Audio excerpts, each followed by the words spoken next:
بسم اللہ الرحمن الرحیم ایاک نعبد و ایاک نستعین۔ سب سے پہلے تو میں تحریک انصاف کے کارکنوں کو مبارک دیتا ہوں کہ اس کے باوجود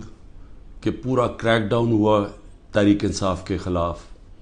تقریباً ساری لیڈرشپ یا جیل میں ہے یا انڈر گراؤنڈ ہے، چھپی ہوئی ہے، اس کے باوجود جس طرح پبلک نکلی اور اس چیز کے اوپر جو کہ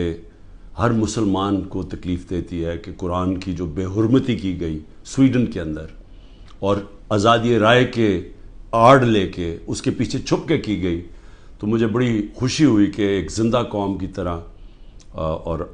اپنے کارکنوں کا میں خاص طور پہ کہنا چاہتا ہوں کہ زندہ قومیں نکلتی ہیں حق سچ کے لیے اور انصاف کے لیے، اور مجھے بڑی خوشی ہوئی ہے دیکھ کے کہ ہم نے کم از کم پاکستان سے ایک آواز اٹھی پرامن طریقے سے کہ یہ ہمیں اس چیز نے تکلیف دی ہے اور آپ آزادی رائے کی آڑ لے کے